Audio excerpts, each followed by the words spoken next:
I'm going to let you introduce Kyle. Oh, hi. We're back. We're just whispering my here goodness. during the Oh, my break. goodness, we're back. They catch us every once in a while doing I that. know, They'll turn I us know. on and we don't even know it's going to happen. Well, 6:47. You know, Jonathan used to run around the corner and hold up fingers and do a countdown, and so now we're getting the voice from the voice behind. Yes, Joe just now said Jonathan's not here anymore. We know that. And hi, Jonathan, we miss you. We just noticed. But we have a very nice young lady who is the new Jonathan. She is nice. And She's so great, by the so way. the voice comes from behind us now. So we just have to reacclimate to the fact that the voice is coming from behind us. So we apologize for chit-chatting. But we have a guest on with us. We do. Kyle Elrod, and Kyle is chairman of the Allied Arts Council, Cleveland Bradley Chamber of Commerce, and also chairman of Evening Shade. So he's here to talk to us about the final night of Evening Shade. Is this the final night? This is the final night. Time We do it flies. Every Friday night in May. Yeah. Fortunately, this May had 4 Fridays instead of 5. Yes. So we will be done after tonight, but it never ends. We get right back into working on next year right away. Well, you've had a really good month. I was at the one last Friday when the big band was there. Oh, it was and great. What a fun evening. Great crowd. Right. Sweet Georgia Sound. And of course, we had Greg Glover from WRCB up singing with them. And it was a great crowd. We had a lot of fun. It's been fun all month. We've had great shows every time this year. And you had great sponsors. I think Life Care. Garden Plaza. Garden Plaza was last week. Right. And tonight, of course, our main act tonight is the Tri-Octaves, the only act tonight. They're taking the whole night. Tri-Octaves. Tri-Octaves, which are very talented. You will enjoy it. Right. It's Willie Kitchens, who used to be in the Impressions. Oh, yeah, I've heard Willie sing. Doug Richardson. And, of course, Doug he's done Evening Shade a few times in the past. And then Michael Rogers, who, Michael has a biography as long as your arm of things he's done. He's sung with the Knoxville Symphony and the Chattanooga Symphony. All over the place, and just phenomenal talents, all 3 of them. And they're going to be doing, I guess this would be our Spirit in the Night, but they're going to be doing some secular stuff as well. They're going to be going back and doing some of the old Impressions songs. Oh, that'll be fun. Yeah, it'll be a great night for everybody. Walk down memory lane. Sure. You know, it is going to be primarily Christian, but even if you don't go to church and that's not your thing, you should come on out anyway. It's going to be a good band. It's going to be good music. It's going to be a great night. The weather's going to be perfect. Yeah. And the other thing I guess I need to mention, this is conceivably the last night we'll be in Johnston Park. Oh. We really don't know what's going on with that situation. Yeah. We're really not in the middle of it. Yeah, that's between the city and right. There's a lot of other things going on with it. Evening Shade will go on no matter what. We will be somewhere next year.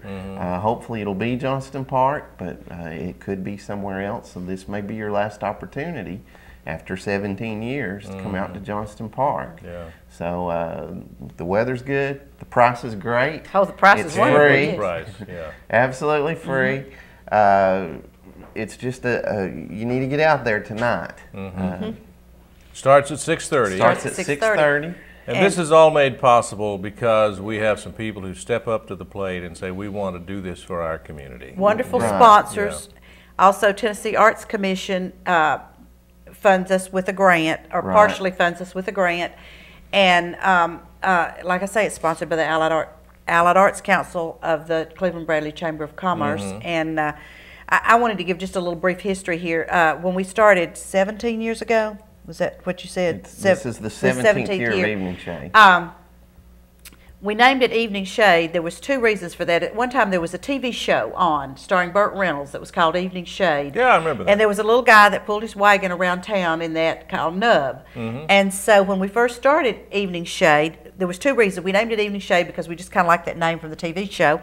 And then also Nightfall in Chattanooga. So Evening Shade kind of led into Nightfall. And so that worked. So the first year we had John Bradley on the stage pulling his little red wagon around announcing all of the acts. And Pat McCracken was on our original committee that started with Evening Shade. And we started with local talent because we couldn't afford what Kyle's been able to get for us now we couldn't afford. So we just need to remember those two people tonight when we have our final evening this year, because we have lost John Bradley and we have lost Pat McCracken. And those were two of our mainstays that helped start Evening Shade.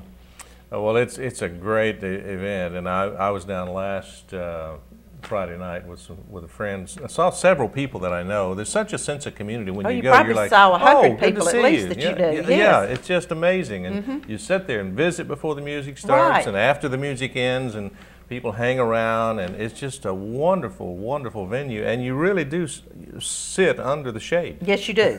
So That's it's one of the it's an benefits appropriate name, Nancy. You try Johnson to. Park. Yes, you do.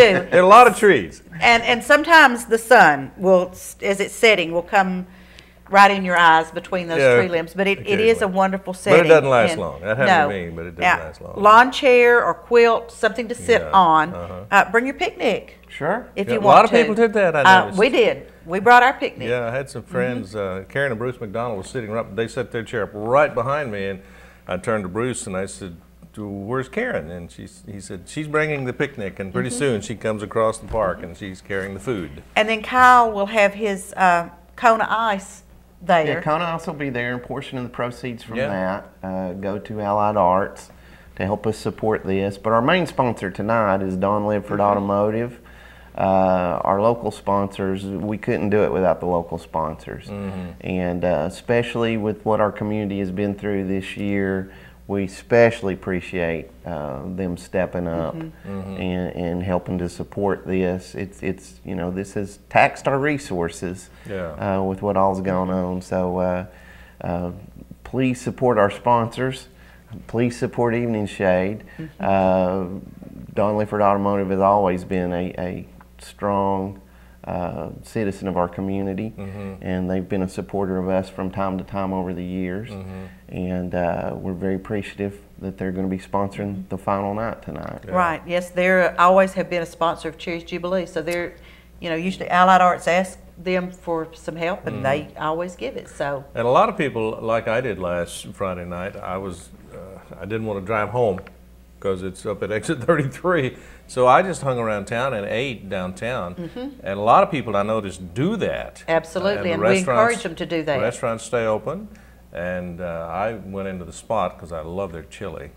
And saw some people in there that I knew. And just the people that you know everywhere milling around and just waiting for the action to start there in the park. And it was just a lot of fun. So you need to come down early and grab you a burger, or go to Cafe Roma. There's, let's see, Nola Cafe.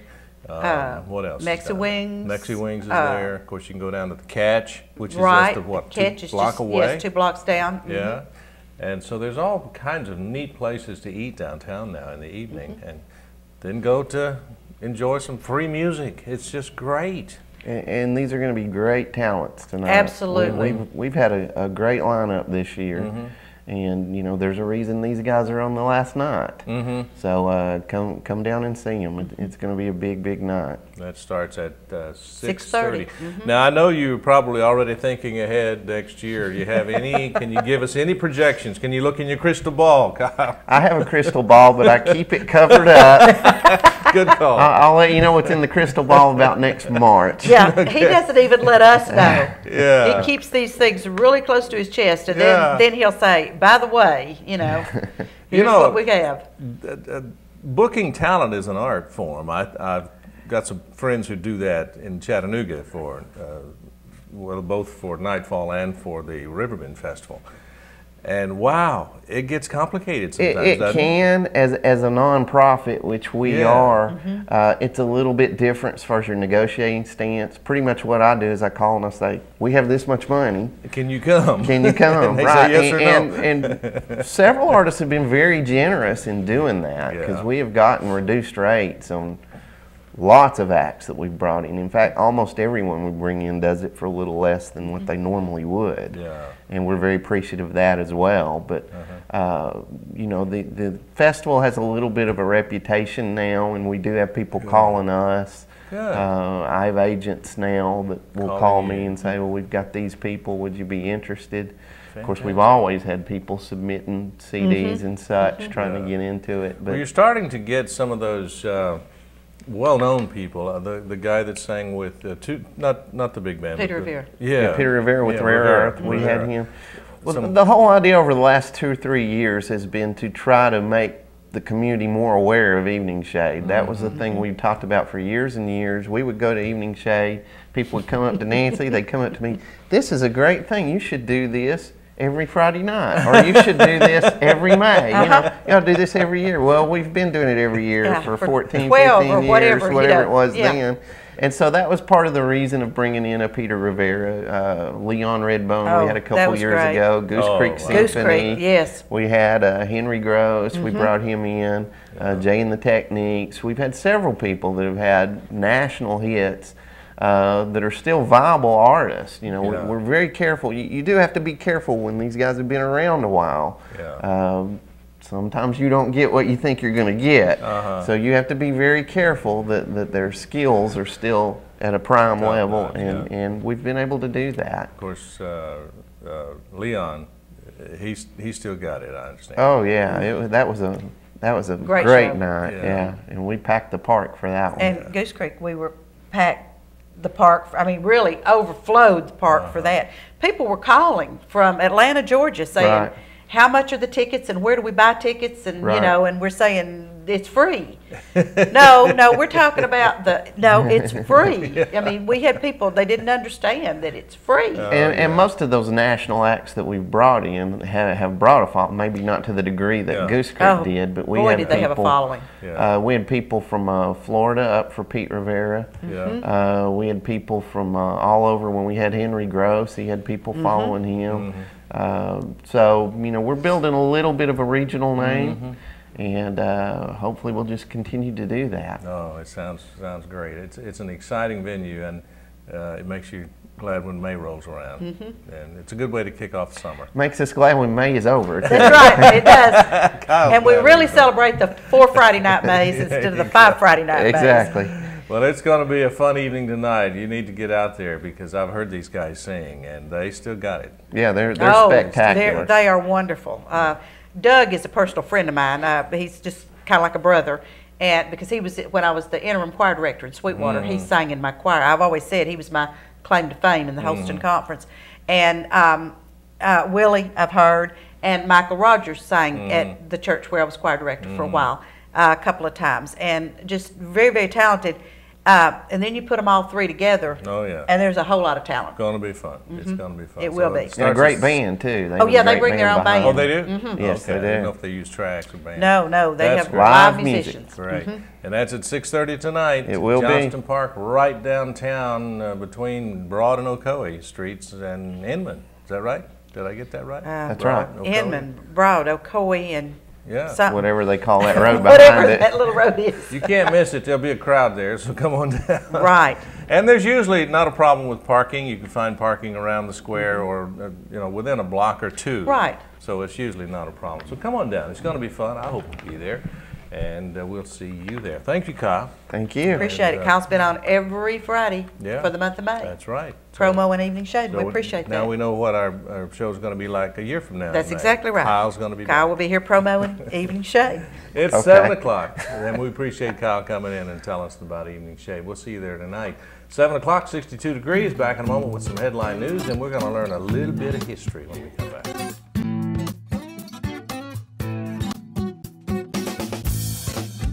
Kyle Dodge Chrysler Jeep, located at 511 South Lee Highway in Cleveland, is your #1 Dodge Chrysler and Jeep dealer in this area. Stop by and see the brand new 2011 Chrysler 200. The 200 is essentially a new nameplate with a significant facelift to the outgoing 2010 Chrysler Sebring. A beautiful vehicle at an unbeatable price. And while you're there, check out the all-new Jeep Grand Cherokee and the newly designed Dodge Durango. Redesigned, revamped, and reinvigorated. Yes, the Dodge Durango is back, bigger and better than ever. Kyle Dodge Chrysler Jeep offers a complete parts and service department with qualified service technicians to fix and repair your vehicle. So for your next brand new or pre-owned vehicle, make it Kyle Dodge Chrysler Jeep, located at 511 South Lee Highway in Cleveland. Volunteer Ridipest LLC has been serving Cleveland and the surrounding areas for over 40 years. Their qualified, experienced technicians are trained in all the latest techniques to keep your home pest-free. Volunteer Ridipest LLC LLC offers Mosquito Guard, which keeps mosquitoes out of your yard and out of your life. Their monthly and quarterly treatments are backed by their 100% money-back guarantee. For all your pest removal needs, call Volunteer Red-A-Pest LLC today at 423-472-7736. I'm Dr. James Markham, host of the television program Heart of Health, seen right here on WTNB television, Thursday at 7 o'clock, Friday at 8 a.m., or Sunday at 3:30 p.m. I'm Kathy Guy with Landmark Insurance Brokerage. Call us today for all your personal insurance needs. 28 years in the insurance business, I have the solutions and pricing you are looking for. At Landmark Insurance Brokerage, we've got you covered.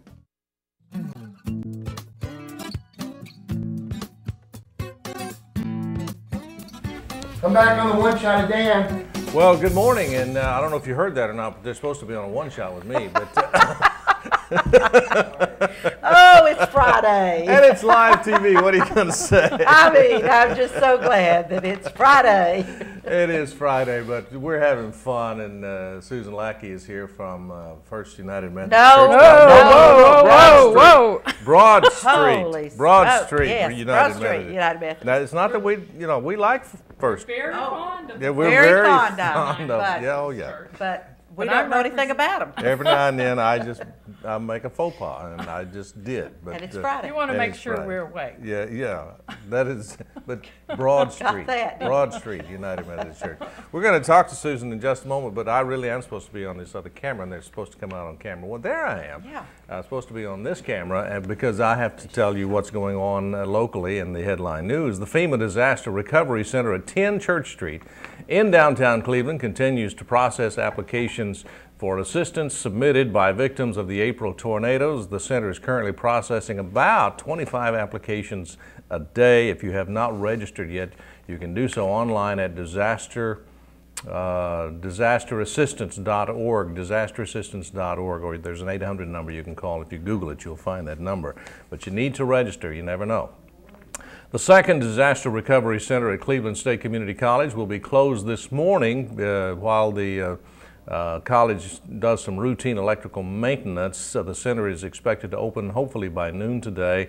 Both FEMA centers will be closed on Monday, which is Memorial Day. The distribution center on Barney Lane is currently in need of industrial-sized fans. I was told yesterday that it's getting really hot inside that big old warehouse, and they have no air conditioning. So we need the fans for the volunteers who are donating their time. If you can help, call this number, 478-0013, 478-0013. And by the way, that disaster relief center will be open on Memorial Day and every day, Monday through Saturday, from 9 to 6 p.m.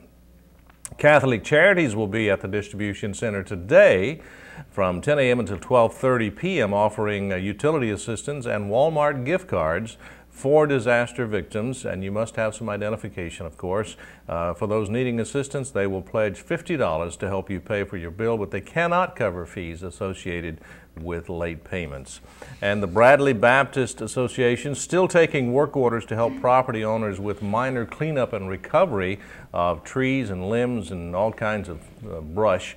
If you would like to request assistance, there's a number to call, of course, 476-5493, 476-5493, and they will put a chainsaw gang together and come out and give you some help.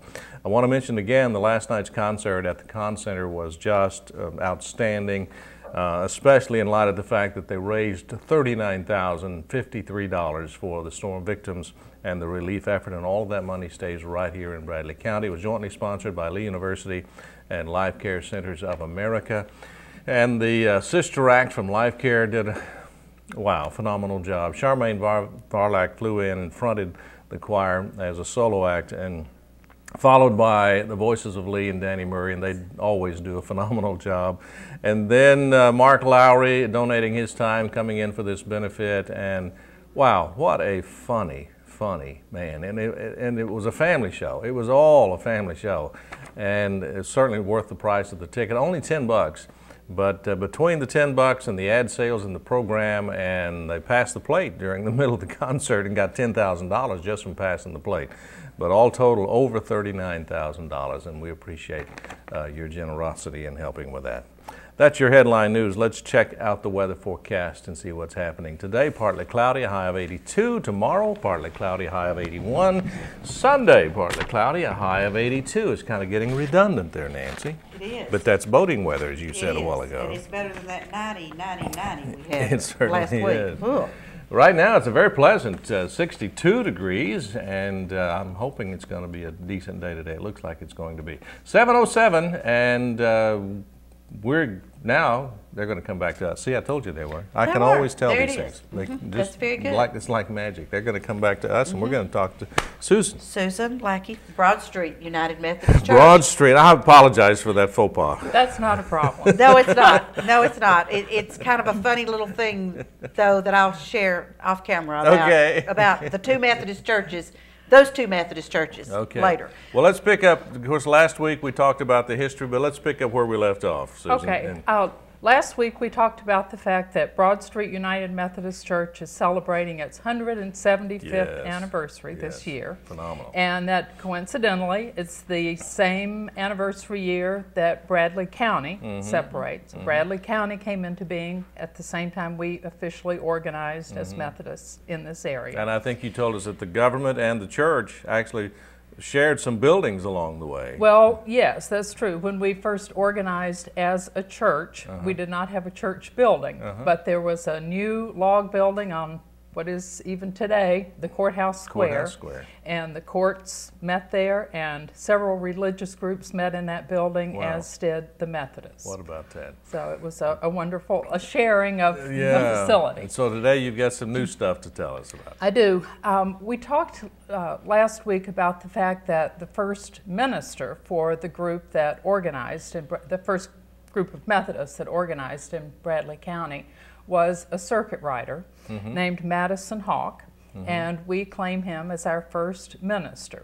And we also talked about the fact that at that time the Methodists were the dominant religious group in the area and the dominant Protestant group in the United States. And that was due primarily, I said, to the circuit riders.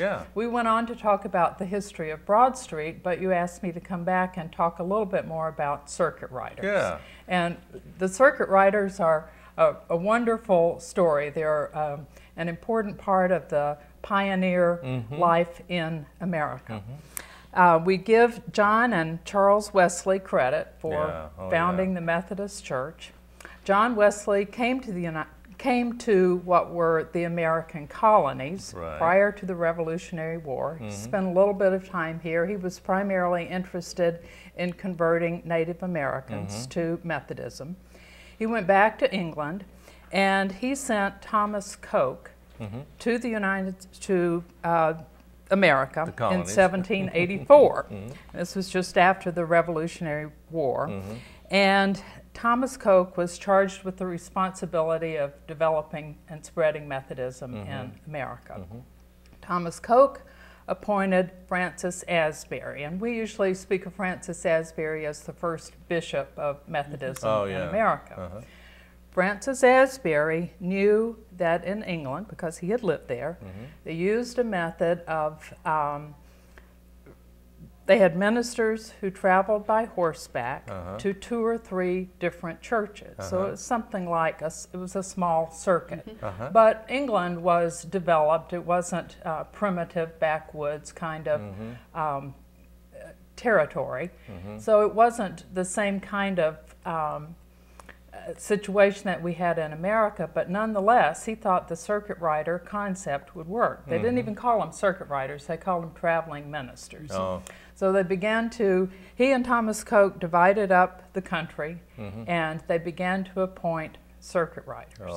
Now it was said that if you were appointed as a circuit rider, the first thing you did was get your pony shod. That meant you went out and you got your horse shoed, and you oiled your saddlebags, because that was about the only thing you had to take with you. It was a tough life, and in your saddlebag you carried maybe a change of clothes, maybe a blanket, a little bit of food, your Bible, a hymnal, the Book of Methodist Discipline, and perhaps some pamphlets. And your job, you were assigned a territory, that in most cases took from 4 to 6 weeks to cover on horseback. You were supposed to preach daily, take good care of your horse. Those were probably the two most important I would say so. And it was said that you need to learn to love every man's bed and every man's table, because you slept wherever you could find a place to sleep, sometimes out in the open. You ate whatever you could find to eat. It was a rough life. It sounds like it was. And you were supposed to visit your stations on that circuit on a regular basis, so that folks would know when to expect you. I have read somewhere something about the circuit riding preachers and Methodism, and that they would usually build the churches no closer than like a mile apart, and that was a circuit. Then they would travel that circuit, and sometimes that was later on. That was later on. Later on. Okay, Later she's going to get to that. Because when we first started our circuits, you might ride for 3 days from this location to this location, and actually it wasn't buildings. It might be lean-tos or under a tree. Or that might be what it was. But the people knew what day to expect you to be there. And the good thing about that was if you weren't there that day, somebody would probably go see if something happened to you between where you were and where you were going to, which was good. But I think, didn't we, $64 a year, was that the pay? Well, in some of the references I read, it said they were paid $64 a year, but I also found a wonderful quote. It was said that once Francis Asbury was asked, and what am I going to get paid, or was asked about the compensation, and he was the response to that was, you will get grace here and glory hereafter if you do your job. And that was the compensation. Grace here and glory hereafter. I love it. If you do a good job. That is great. And some of them actually sold the pamphlets that they carried, and they could make a few cents that way. It was in addition to spreading the gospel and the Methodist discipline, they were carriers of news. I mean, the communities, the settlements, the churches, the farms, wherever they appeared, they were glad to see them because they brought news. They could perform marriages. They could give communion. And it was a big event in pioneer life. Wow, that was certainly an interesting part of American history. Absolutely, it was, and especially the Appalachian area, because it's like Susan said, England was pretty much settled, and the roads weren't paved, and there were no interstates or anything, but there were actual roads.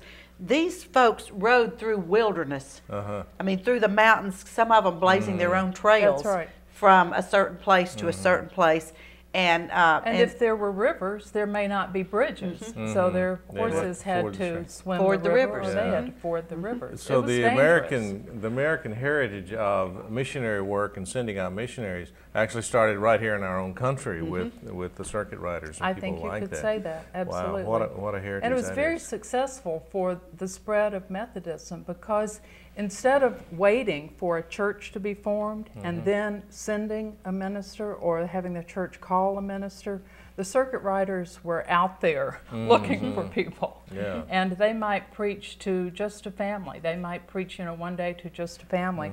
Now, Francis Asbury himself was a circuit rider, and it is said that he traveled during his lifetime 270,000 miles. On a horse. That would be on horseback or on foot.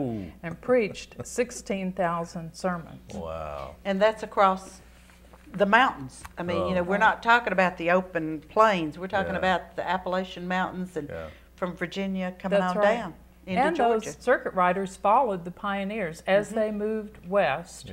And they would leave churches behind them where local ministers would then be appointed.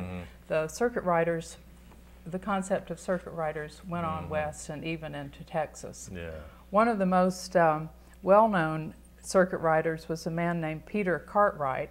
He began preaching at age 17, and it was said that he baptized over 12,000 converts. Imagine that. He was a busy traveling man. primarily in Tennessee and Kentucky. Wow. And he actually, some of the circuit riders had other careers, if you Mm-hmm. can imagine that they could work that in, or they were circuit riders for a while and then did something else.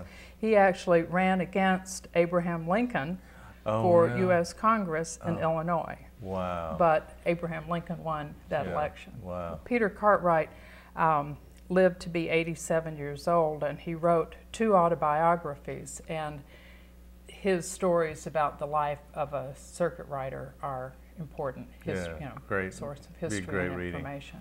Joe's giving us a high sign. He We have did. to take a And break. I but, can't believe every time Susan comes on, it's just like it goes so fast. Well, she's gotta come back. But we have to have her back. We Yeah, do. We yeah. have to have her back because she needs to talk about the camp meeting that Broad Street's going to have. Yeah, so, because this history continues to unfold as we celebrate the history of not only the county but Broad Street United That's right. Methodist Church. So we need to talk about that some more. So Susan, you're invited back. Okay. we'll give you a week or two reprieve All of right. this getting up early, and then we'll get you back. We'll keep you coming back until we tell it all. How about Okay. that? I'd love to. Thank you very much. Thank you. It is 7:17. Got to take a break. Come back in just a moment. We'll talk to Ryan about some movies you might want to see. Hold on.